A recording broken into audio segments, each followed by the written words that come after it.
As Segun told you, my topic for tonight is leadership, education, and reparations, repairing and reconstructing community. If we are to honor and carry out our sacred mission of bringing good into the world, given to us in the Odu Ifa, if we are to, in fact, honor and carry out this mission, which requires our expanding the realm of human freedom and justice in the world, then nothing is more important than that we repair and construct our own community. To talk of the need to repair and reconstruct our community is not to engage in a discussion of pathology, which you know I reject. Yes. It is rather a question of problem solving, of struggling to make ourselves stronger. And as Cabral says, that is what struggle is about, turning our weakness into strength. It is about clearing space in the world so that we can live and love freely, so that we can push our lives forward, and with other freedom-loving and progressive people, initiate with Fanon a new history of humankind. What we are seeking is to pose a new model of how humans ought to live and how they ought to relate to each other. But we cannot do that if we are not capable of saving ourselves. If we're not capable of healing ourselves and beginning to speak a new truth about ourselves, not about our pathology, but about our possibility. Not about what we didn't do, but what we did do and how that can be used to do even more. I want a group of people that appreciates black history as one of the most rich and resourceful places we can turn in order to get both information and inspiration to build the kind of world we all want and deserve to live in. In order for us to wage this struggle, we must focus at this time, at this critical juncture, on at least three basic things. There are certainly other things, but I just want to talk about leadership, education, and reparation. The question of the crisis of leadership is clearly a major issue of our time. First, we have the problem of definition. What is it to be a leader? Yes. Usually that is assumed by media visibility.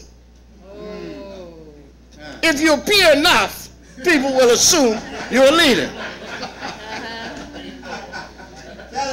Now the problem with that is clear, is that it's an externally motivated thing.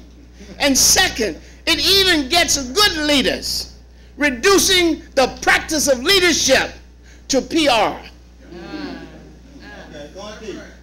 So the question is not how you engage the masses, but how you engage the screen. Think about it now. How many people are actually doing work in the black community?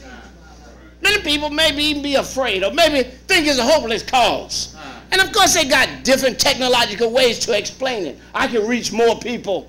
Yes, yes, yes, that's right. That's what they say. In 3 minutes commercial on TV than I can a whole year working in the community. But when you reach them, how does it affect them? What do you think is more effective to you?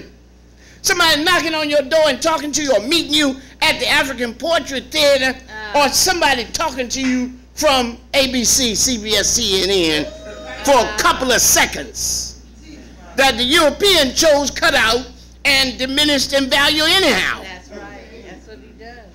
See? It's all right to get on TV after you've done something. Think about it now. It's good to be on TV after you've done something. It's just like, oh yeah, I know them.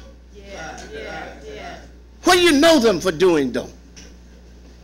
And so what we have to do is have a clear definition of what leadership.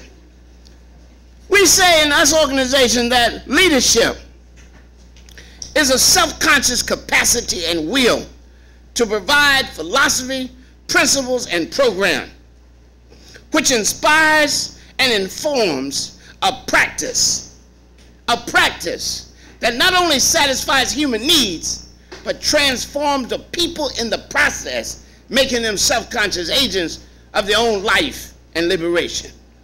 Now, I know that's long, so I'm going to go right over it. The first thing I said about leadership is that it is what? A self-conscious capacity and will. Even when people have a capacity, you know, like a knowledge capacity, even a technological capacity, they might not have the will. They might not see that as important. Do you understand?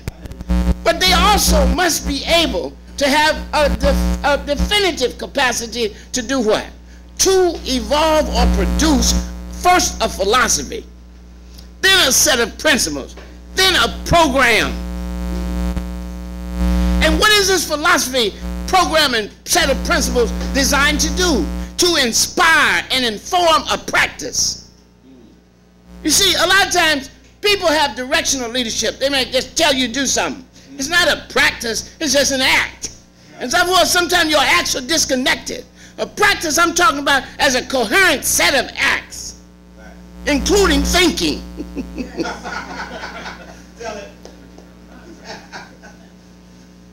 With a meaningful purpose. You see? So I'm wanting this philosophy, these set of principles, this program to inspire and inform a practice that has two main aims. One, to satisfy human needs, and second, to transform the people in the process, making them self-conscious agents of their own life and liberation. It is to empower our people so that each one walks in the world with a new sense of dignity and identity, direction, and purpose. Do you hear that? A new sense of dignity. A new sense of identity. Who am I, black man and woman? If a philosophy don't tell you that and doesn't tell you an expansive term, it's not a philosophy at all.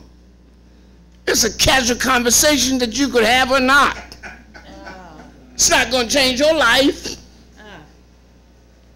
You must be told things that transform you, that make you act even when you think you're tired. Right. And it makes you see possibility even in the midst of the catechism of impossibility that the dominant society teaches every day.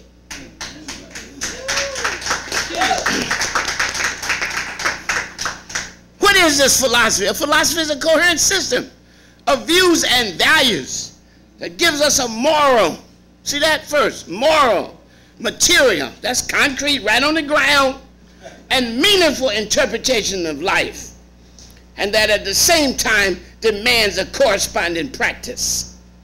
A coherent system, you know, like sometimes people hit and miss. They say something right, next time they're wrong, way off, because it's not coherent. They don't think systematically. And they often listen to the popular winds. What are the popular things saying? I was telling somebody, I was doing some counseling the other day about parents, and I was saying to them, you know what, comrade, you can't be a parent and a friend too to your child. Sorry.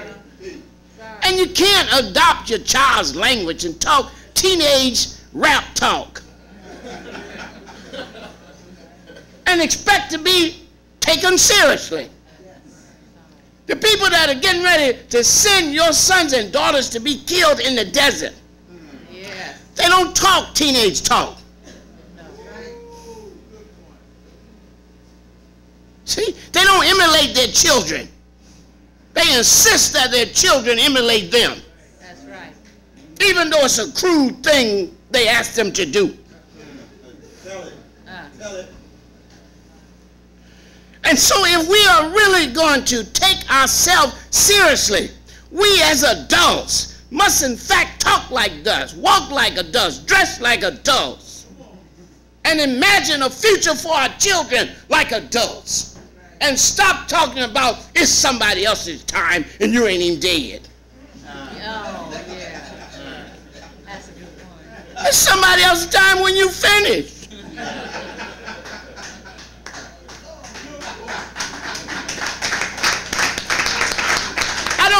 I don't concede until I'm gone. You can do this after I'm gone. I'm going to do it